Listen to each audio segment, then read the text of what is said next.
This is the Chicago Manual of Styles, the new 17th edition. This book is the styles manual used by the City of London, which is the administrative section of the whole Western world. That's the Bar Association. That is also what the 13th Amendment, the original United States 13th Amendment, tried to prevent. It was removed roughly 200 years ago. And it said that no lawyers from the bar were allowed to be a part of the United States Constitution. And that's understandable, because a lawyer has sworn an oath to a foreign deity, which is the City of London. The City of London is the 1 square mile in London that is separate to the rest of the city, or the rest of the town. It's always been a part of the Vatican administration, or the Roman administration of the northern parts, or the England. But in this book is the key to the absolute fraud, the absolute lie that has been told to us. But this lie has been done to create a new fictitious world that's void of all of the Magna Carta, or all of the laws of the land. They've gotten rid of the laws of the land and given us the corpus juris, which is the UCC, or the law of the sea, or the law of the water, the sea merchants, the banking merchants, or merchant law. And what they've done is they didn't replace the land law. What they really did is just tricked you from leaving the laws of the land and entering into these trusteeships, this world of shipping on the sea. Interesting, on page 666 of this book is probably the biggest key to this whole fraud, and it's what we've narrowed this fraud down to. This is page 666 of the Chicago Manual of Styles, 17th edition. But before we go to page 666, because there's 3 words up the top here, 3 lines, that is probably the most important of the destruction of the City of London. It's on these 3 lines. But what we have here in languages other than English, mind you, that's written in an all uppercase text. That probably means crap as well.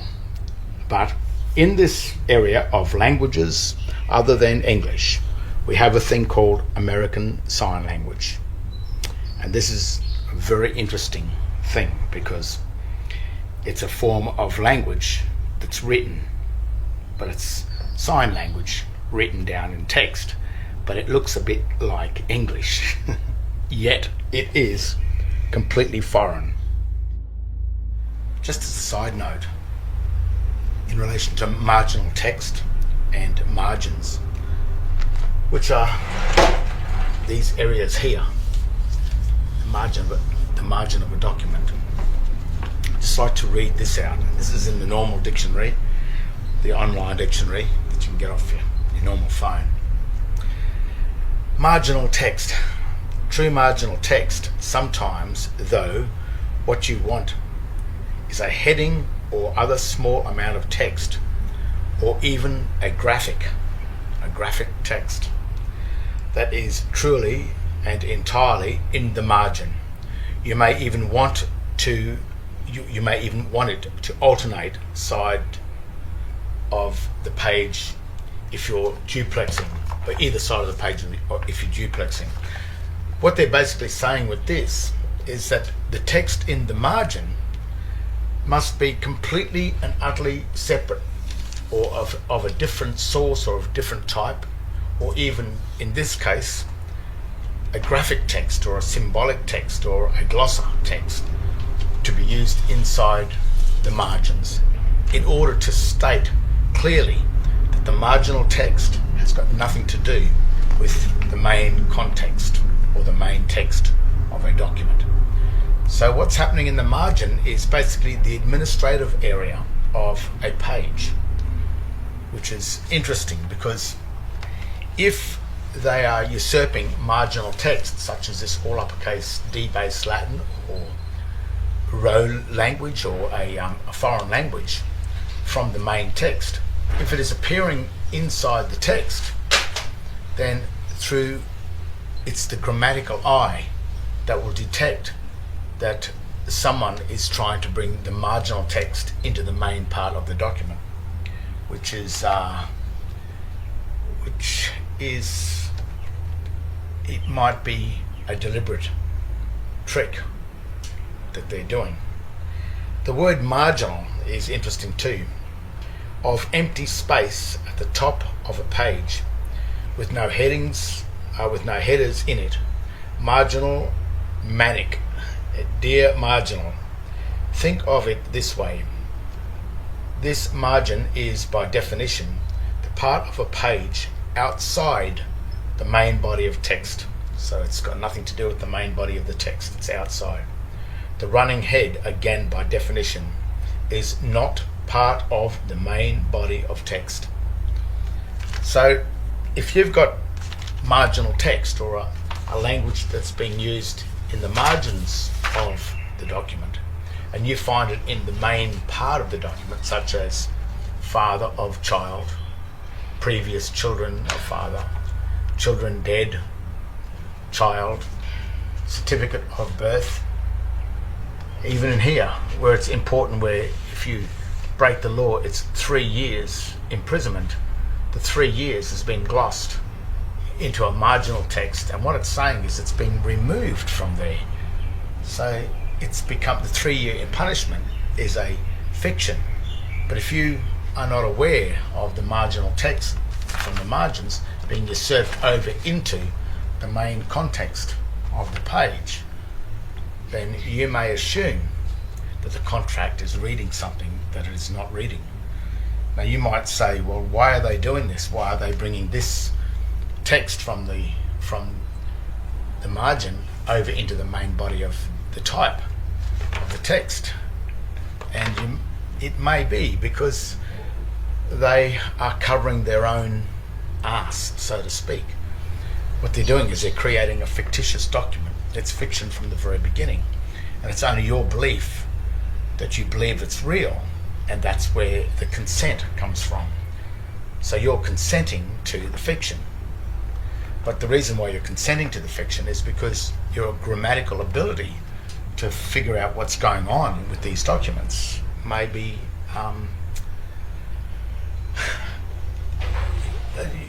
illiterate. You may be grammatically illiterate and not see the fiction that's happening. So you may agree to something that you didn't know you're agreeing to. Now, American Sign Language, or ASL, being a foreign language, it is called a glossa.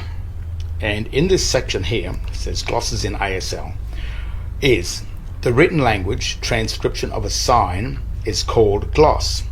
Glosses are words, and now before I go to that, you should look in the dictionary what a gloss means. It means to basically sweep under the carpet, cover up, or make something look not what it really is. That's what glossing something over is. The glossary, the brochure selling a motor vehicle or an automobile, and they certainly don't tell you about the bad points about that automobile, or the points that will probably get it recalled in 5 or 10 years' time. It's the gloss. It's the good side of it. So, glosses in ASL is the written language transcription of a sign is called a gloss. Glosses are words from the spoken language written in small capital letters, as you can see here: woman, school, cat. Written in letters the same size as the smaller letters, but they're capital letters, same size as the smaller letters. Alternatively, regular capital letters may be used. So that means that they can use full-size capital letters according to this styles manual. When two or more written words are used to gloss a single sign, the glosses are separated by hyphens. The transcription is enclosed in double quotation marks. So here we have the sample right here. This is a bit of a killer. The sign for a car drove by is written as vehicle hyphen drive hyphen by. So there it is in black and white. That's the hyphens that must be used in order to string the sentence together as vehicle drive by. And then the translation of that can be whatever you really want it to be if it's enclosed in these marks here as a car drove by. They could also read vehicle drive by. But as you can see here, languages other than English, it's certainly not hyphenated. And as you can see on here, the cat sat on the mat, written in English, but the cat sat on the mat, written in debased Latin or as a gloss or in all uppercase text, as in American Sign Language, ASL. That does not read the cat sat on the mat unless it's hyphenated somewhere with it to explain what the meaning is. Otherwise, this does not read the cat sat on the mat. It does not read it. Now the killer sentence, or the 3 lines of this book, which is, the Chicago Manual of Styles, 17th edition, is on page 666. And it's fitting, because these next 3 lines gives the whole fraud away. But to find these 3 little lines was really a 7-year battle, a 7-year journey to try and find this. It goes on to say, one obvious limitation of the use of glosses, which are these things here, from the spoken written language to represent signs is that there is no one-to-one correspondence between the words or signs in any 2 languages. This writing, the cat sat on the mat, has no correspondence with this writing here. This here, language other than English, has no correspondence with the written English in this book. Worse than that, this is not even hyphenated, so therefore that renders it as absolutely nothing. Whereas this book here explains that if you did want the sign to represent something, then you must follow a format. And if you don't follow the format, then it's finished. Now we come up to these things, which are the birthing certificates. That's the certificate of birth, the corporation, the foreign corporation, which is really the City of London, onto our lands. And then this one, or what they do with this, which is the state birth certificate, is they ask you to act as a debtor of their corporation. So this is the first debtor of Australia. They've come in and said, we will be your first debtor, which is okay. They give this, but they give all of this while we're children, while we're babies, and we don't know what's going on. That's why it took so long to find it, because no one's telling us anything, and our parents didn't know about it either when they did this.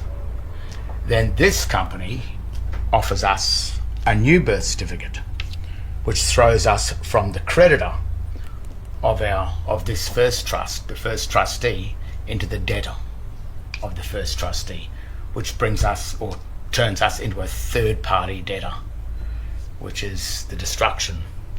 But what they've done with this whole thing, this whole fraud, is they've written these documents and they've put these glosses. Certificate of birth is completely wrong. Child, completely wrong. Not only that, it's underlined, which means italic, which means removed. Father of child, Even this, a cross means dead, Christian. There's no space between the cross and the Christian. That means there's a joinder, which is reading dead Christian names of child. These two, Romilly Stewart, are the only names that I have. There is no surname anywhere on this document. But the surname does exist here in the margin. And that's signed by the Registrar General, in this case David John. He's the first debtor of every person born on Australia. But what they've done with these documents is they've created these documents and joined in the glosses, which is the American Sign Language, mixed it with the English, which grammatically destroys that whole document. They've done the same thing here with births. The key to this grammatical fraud in relation to birth certificates, government, banking and court documents is that the all uppercase text that is being used in the margin of a document has been placed into the main text of the document in order to deceive the masses into believing that such a foreign marginal text is a part of the document when it's grammatically no part of such a document in any way. It's glossed. In other words, that word is not there. Certificate of birth is not there. Not only that, it's not hyphenated, so the certificate and the hyphen of and hyphen of birth, the hyphens are missing. According to the Chicago Manual of Styles, where it says quite clearly the hyphens have got to be there. I mean, this is a very minute glitch. It's a hyphen. It's a missing hyphen. And how could a missing hyphen destroy the City of London? Well, the City of London offered us a fraud in the first place. It was always a fraud. They knew it was a fraud. But they offered this to have freedom from the laws of the land, which is the Magna Carta, and to enter us into the Corpus Juris, which is really what the UN and the EU, the United Nations and the European Union, are operating under now. They're operating under this law of the sea called the Corpus Juris. But to get us to get into this Corpus Juris, we had to leave the land. We had to leave our common law standing, our birthright, and enter into one of their trusteeships. This book and the City of London, they are the sea merchants, the banking merchants, the money merchants. These are the laws of how the money merchant works. And they had to get us to leave the land and enter into the sea. The first of the United States, or the first of the American pioneers, probably tried to escape the European French banking control. That's probably why they did it. But 200 years ago, or roughly 200 years ago, the most important part of that constitution was removed in order to usurp the foreign bankers, the sea merchants, the banking merchants, the UCC, the Corpus Juris, the law of the sea, piracy. They had to usurp that onto the lands of America because it had become the land of the free. So they had to stop that. And they used this, well, they created this fraud, this absolute bullshit, this lie. So they had to trick us into leaving the laws of the land and enter into the Corpus Juris, the laws of the sea. And that's how they did it, with this dirty trick, to trick us into believing that this all uppercase text written on documents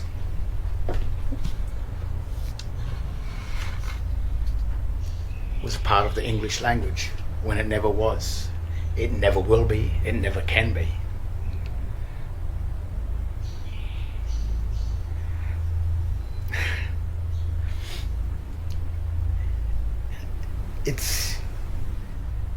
It's a lie. It's a hyphen, a missing hyphen. it's boiled down to, that's all it was. It's like a needle in a haystack to find this minute fraud that got us to leave the constitutions, to leave our land, to leave our standing as people, and become these persons of these governing corporations, these debtors, these trustees of the trustee. And that's all that's happened. All done by a small, dirty, grammatical trick. Nearly 2,000 years ago. It's a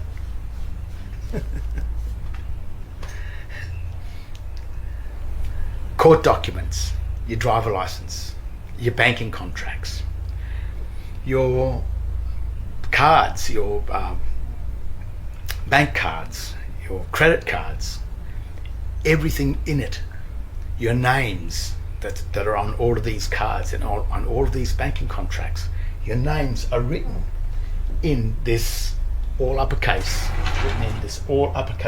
text language, which completely destroys your name. And they've kept this world going for the last 2,000 years.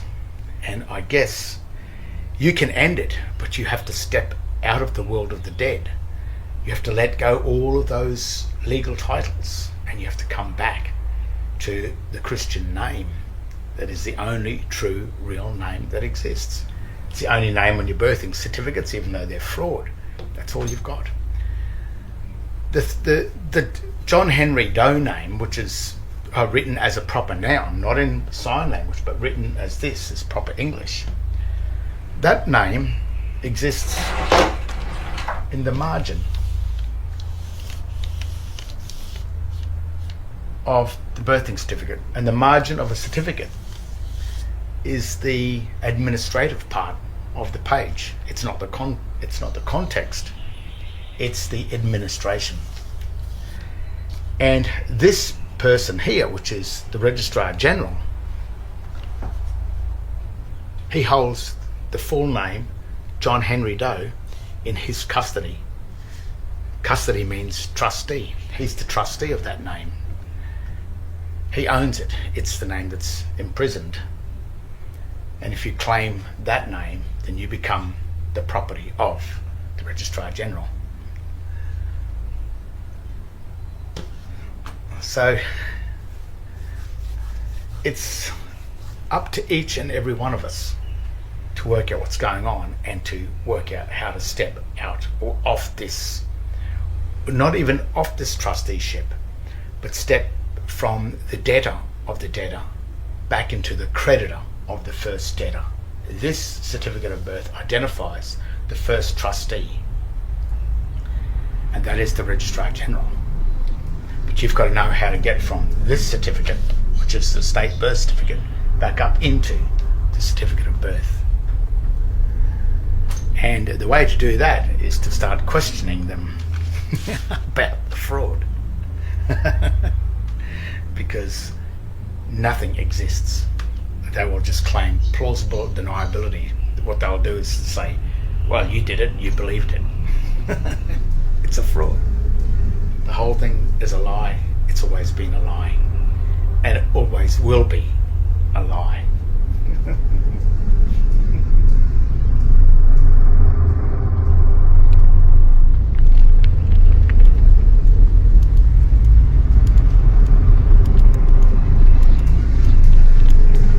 Is purgatory existing in the margin of the covenant?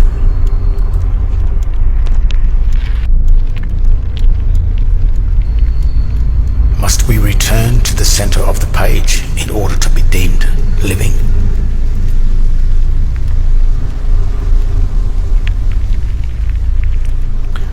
Are we all governed by the four corners of the flat universe of paper, the flat world of written contracts where grammar is the master, grammar is God?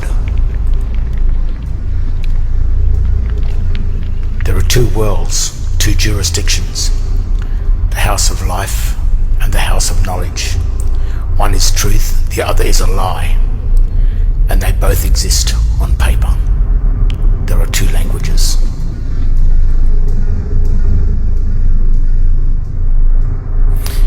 don't know the difference between the language of the creditor, the tree of life, and the language of the debtor, the tree of death, you may claim the name of the office of the debtor as your name and never return to the office of the creditor, leaving your birthright title as assumed dead, lost at sea, and salvaged by the private foreign commercial banking administration serpent, never to return.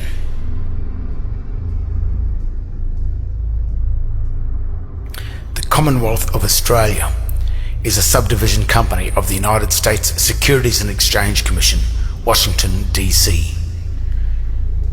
It's a foreign company.